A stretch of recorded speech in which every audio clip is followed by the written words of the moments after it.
El Alzheimer, una enfermedad que ocupa, una enfermedad que preocupa, da la impresión, por lo menos esa es la impresión social, de que es una enfermedad que va a más.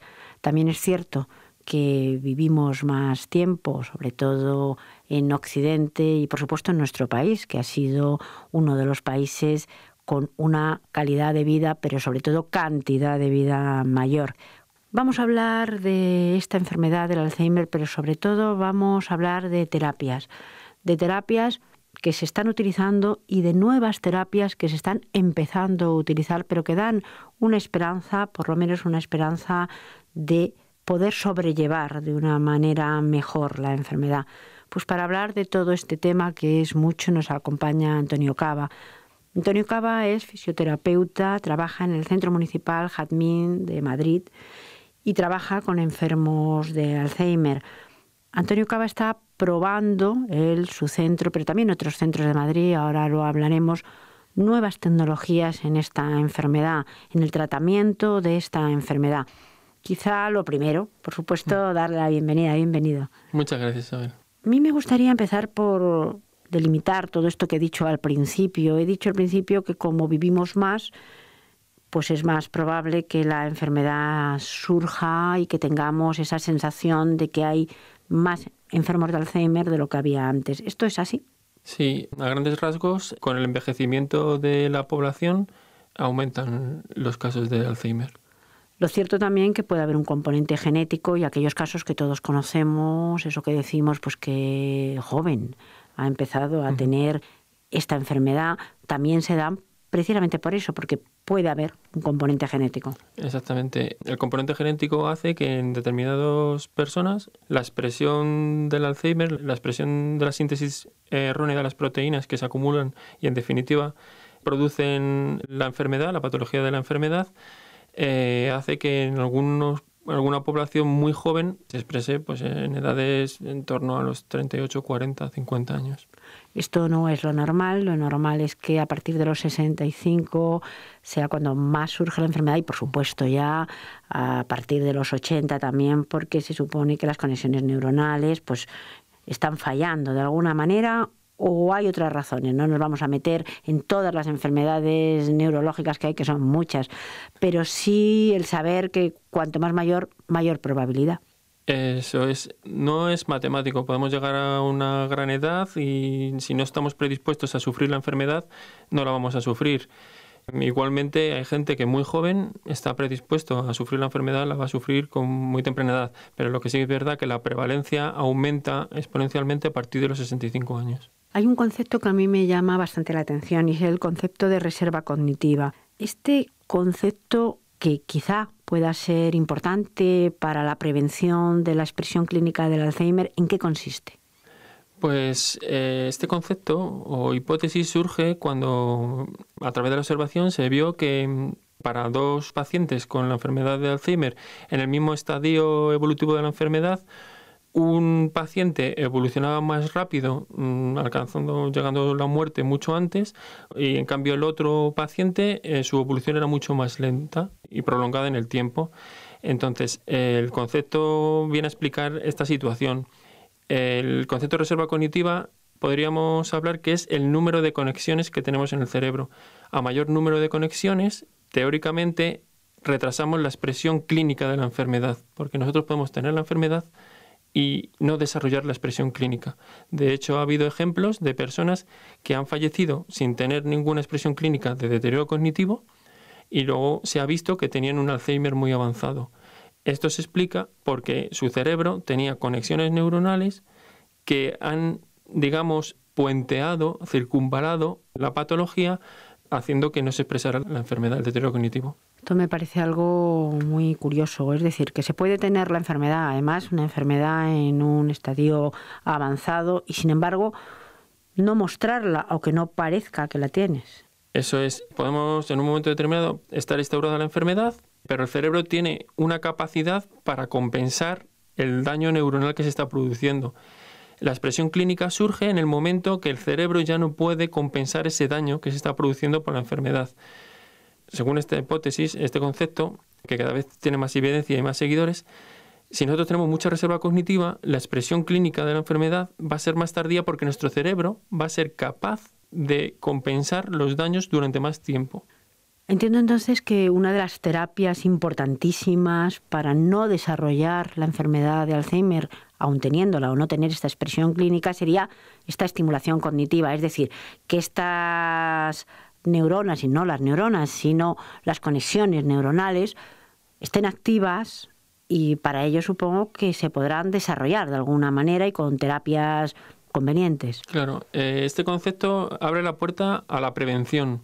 Los investigadores, los más expertos en este concepto, hablan de que si se determinaran bien los procesos de aprendizaje que nos dan más reserva cognitiva, se podría implantar un sistema educativo desde pequeños para retrasar la expresión clínica del Alzheimer, con todos los ahorros de coste que llevaría en cuanto a asistencia y plazas residenciales. Bueno, dicen los expertos que si nosotros tenemos una vida rica en estímulos, estamos invirtiendo en reserva cognitiva. Es decir, si yo leo, si me gusta la música, si viajo, el hecho de conocer gente, salir y relacionarse, implica que tu cerebro tiene que reconocer una cara, memorizar esa cara, reconocer el nombre y todos los hechos asociados de esa tarde que has estado tomando café con una persona nueva. Todo eso establece nuevas conexiones que en un futuro puede favorecer que retrase la expresión clínica. Significa, por tanto, de alguna manera ser activo en distintos campos, activo intelectualmente, pero también socialmente, porque todo eso ayuda a estimular cognitivamente. ¿Se pueden hacer algún otro tipo de terapias, por ejemplo, cuando ya hay una enfermedad diagnosticada y ya tienen que ser pues una prevención, y no solamente prevención, sino entrar de lleno en la enfermedad? Ya no hablamos, que esto me ha parecido interesantísimo, que desde niño y en el propio sistema educativo debiera haber una serie de estimulaciones cognitivas mayores de las que hay en este momento. No sé si mayores, pero más precisas para generar reserva cognitiva. Hoy en día todavía no sabemos si el sistema educativo actual favorece tener reserva cognitiva. El aprendizaje a través de la memoria. Sería más interesante el aprendizaje a través de mecanismos lógicos. Estimular al niño a que aplique la lógica, porque el día de mañana, cuando sea un adulto o una persona mayor, esos procesos cognitivos que ha desarrollado desde niño le pueden servir para compensar el daño neuronal. ¿Y cuando alguien ya está enfermo? Cuando alguien está enfermo es cuando entra pues, un equipo multidisciplinar que lo componen médicos, terapeutas ocupacionales, fisioterapeutas y psicólogos y neuropsicólogos. Y en ese momento, en función de su deterioro, entramos, por un lado, el médico a través de la medicina en las terapias farmacológicas, que digamos que abordan la clínica simplemente, y las terapias no farmacológicas que tienen un abordaje más integral, que el objetivo sería favorecer su autonomía en la realización de las actividades de la vida diaria, favorecer una mayor calidad de vida e influir sobre su autoestima. Con las terapias no farmacológicas lo que se hace entonces es aumentar o intentar mejorar la calidad de vida del enfermo y por ende de todo el que le rodea, es decir, el familiar, el cuidador. Sabemos que el enfermo de Alzheimer necesita una serie de apoyos de personas que están alrededor, pero que también estas personas necesitan de apoyos. Exactamente. Cuando nosotros intervenimos sobre la capacidad funcional del enfermo, si somos capaces de mantener su capacidad funcional el mayor tiempo posible, hacemos que su cuidador tenga menos carga. Si yo consigo que un paciente con Alzheimer se mantenga autónomo en distintos aspectos de la vida diaria, como las transferencias, la alimentación, el vestido, voy a hacer que su cuidador tenga que emplear menos tiempo y menos esfuerzo en asistir al enfermo. Entonces, influimos sobre la calidad de vida del enfermo y sobre la calidad de vida del cuidador. Y estas terapias no farmacológicas, que pueden ir ligadas o no, por supuesto, a las terapias farmacológicas, por poner algún ejemplo, ¿se hacen por repetición? ¿Se hacen cómo?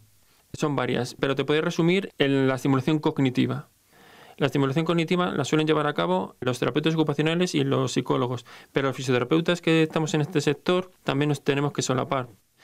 Digamos, son sesiones en las cuales ofrecemos estímulos al usuario para influir sobre su cognición, el ámbito relacional, sobre su autoestima, el ámbito funcional, el desempeño de las actividades de la vida diaria y como fisioterapeuta, pues todos los impedimentos físicos que impidan ese desarrollo, pues también influimos nosotros. Ya yo creo que 2 o 3 veces a lo largo de esta conversación ha salido la palabra autoestima. Uh-huh. Es importantísimo porque el enfermo de Alzheimer pierde la autoestima. Sí, porque hay una fase, un estadio de la enfermedad en la que ellos son conscientes de que algo les pasa. Entonces, en ese momento es importante, cuando tú desarrollas una sesión de estimulación cognitiva, tiene que ser adaptada, es decir, que sea capaz de desempeñarla el paciente, la persona con la enfermedad, pero que no lo infantilice. Es decir, pueda conseguirlo, pero que sea adaptada a sus intereses y a su nivel. Tiene que ser atractiva, porque otra peculiaridad de estos enfermos es que tienen un déficit de atención y tienes que hacerle algo muy atractivo para tener un seguimiento y una continuidad en el tratamiento. Me gustaría ahora hablar de un proyecto muy interesante. Es un proyecto piloto, un trabajo que habéis llevado a cabo en el centro en el que trabajas, el Centro Municipal Jazmín, y también otros centros municipales de la Comunidad de Madrid. Este proyecto piloto se hace con una consola, con un dispositivo. Para esta consola, en concreto, con la Xbox 360, y el dispositivo sería el Kinect. Pero no se me ocurre cómo se desarrolla el proyecto. ¿Nos puedes explicar? Pues la idea surge cuando hace 2 años Microsoft lanza el dispositivo Kinect para la consola Xbox 360.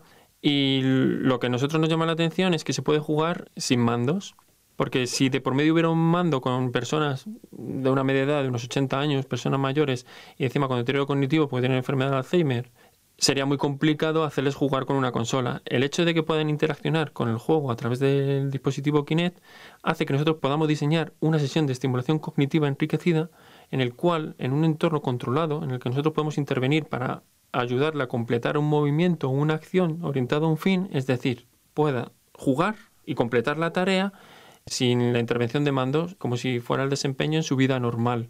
Realiza un movimiento orientado a un fin. Te digo un movimiento orientado a un fin porque hay muchas teorías que dicen que esa es la manera de favorecer un aprendizaje motor. Toda la rehabilitación que se lleva a cabo por parte de fisioterapeutas, rehabilitación neurológica, realizan actividades orientadas a un fin, porque está vista que favorece el aprendizaje motor. Entonces, nuestro objetivo de mantener la mayor independencia en el desempeño de la actividad de la vida diaria, esto era muy importante, y esto nos lo ofrecía esta consola de videojuegos que no utilizaba mandos. Entiendo entonces que la consola lo que tiene es un videojuego que el enfermo debe desarrollar. Supongo que no será tampoco demasiado complicado, pero que debe desarrollar hasta el final para completar esta tarea y bajo la vigilancia, por supuesto, de los fisioterapeutas en este caso. Claro, se daba la circunstancia que, como es una consola de videojuego, no está orientada a este perfil de usuario.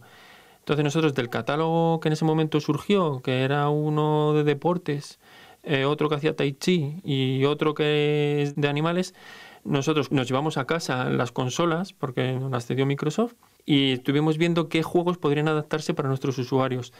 Y ahí diseñamos, lo que he dicho antes, un método de trabajo. Y en cada sesión trabajamos con un juego. Por ejemplo, jugando los bolos o lanzando penaltis. Y una cosa tan sencilla como lanzar penaltis nos sirve a nosotros para la alternancia de piernas, que sería el equivalente a caminar. Lanzar bolos significa tener que coger una pelota y lanzar una pelota. A los ojos de un fisioterapeuta eso implica un control postural, el estirar el brazo para alcanzar la pelota es movimiento extensor, que a la hora de extrapolar a la actividad de la vida diaria no es muy importante. Y básicamente es lo que hicimos. Es decir, que no es que la consola tuviera unos juegos diseñados para el enfermo, para el usuario, sino que con juegos que ya existían, que todavía es más sencillo, se adaptó de alguna manera o se vio cuáles eran los más idóneos y se vio que con una serie de juegos pues se podían alcanzar movimientos en brazos, piernas y también, por supuesto, esto significa cerebralmente estar en movimiento. Claro, a la vez que realiza el videojuego, la presencia del terapeuta implica que el movimiento que no haga bien, tú se lo completas o se lo asistes, porque es importante para el aprendizaje motor que realice el movimiento bien, porque si le dejamos realizar un movimiento mal, va a aprender un movimiento mal hecho. A la vez que él realiza un movimiento físico, él está interaccionando con una pantalla en la que aparecen colores, en la que aparecen formas, movimientos. Solo el hecho de fijar la atención a una pantalla, estamos trabajando un componente cognitivo como es la atención. Si al día siguiente, en la sesión, nosotros le preguntamos ¿a qué estuviste jugando ayer? Ya estás trabajando el componente cognitivo que es la memoria. Ya estamos trabajando atención y memoria, que son básicas en el deterioro de estas personas. Este proyecto piloto a mí me parece desde luego una innovación. No solamente me lo debe parecer a mí, puesto que empezó en este centro municipal, pero ha sido del agrado de otros centros municipales y esto se está extendiendo. ¿Se está extendiendo porque se ve que tiene resultados? Nosotros, como vimos que funcionaba muy bien, decidimos realizar un estudio piloto en el que medimos varias variables. La influencia del método sobre la esfera física, como el control postural, el desempeño de la marcha, la disminución del riesgo de caída. A nivel cognitivo, estuvimos evaluando a través de escalas validadas la atención, la memoria, el lenguaje, la interacción social, y vimos que sí se obtenían buenos resultados.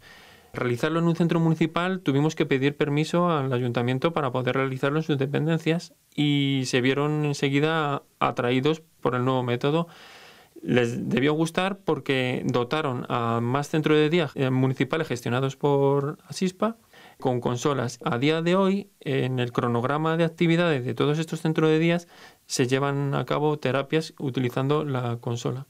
Este proyecto piloto habrá que irlo siguiendo. Aparte, me parece que también para el usuario es agradable porque a la vez que hace todas estas cosas que nos ha dicho Antonio Cava, además juega. Además juega y el componente lúdico es muy importante, es clave en este tipo de usuarios porque favorece la adhesión al tratamiento. Si tú les pides una actividad que no es atractiva, que es aburrida, imagínenos una persona mayor con deterioro cognitivo, pues el primer día lo mismo va por novedad, pero el siguiente no va. Y en este caso, lo atractivo de la actividad y lo bien que se lo pasaban hacía que nos preguntaran todos los días que cuándo iban a ir a jugar. Eso es un éxito. Ya para terminar, hablamos de una enfermedad complicada, una enfermedad en la que no solamente está el enfermo, sino todo el entorno. Como haciendo una especie de resumen, ¿cuáles serían los factores más importantes para intervenir sin fármacos en esta enfermedad? Hoy en día la forma de intervenir sobre esta enfermedad es a través de, si no contamos los fármacos, es a través de las terapias no farmacológicas. Son las sesiones de estimulación cognitiva, orientación a la realidad, psicoestimulación, programas que ya están instaurados, son llevados a cabo por psicólogos, terapeutas ocupacionales, pero nosotros hemos añadido a estos programas el componente tecnológico e innovador de una consola de videojuegos. Las nuevas tecnologías presentes también, por supuesto, en la enfermedad de Alzheimer, una enfermedad que, como hemos dicho desde el principio, preocupa, que se sigue investigando, pero que hasta el momento, por desgracia, lo que hay que hacer es intervenir con todo lo que se pueda, con todas estas terapias de las que estamos hablando, por supuesto, aparte de las farmacológicas. Muchísimas gracias, Antonio. Muchísimas gracias, Isabel. Un placer.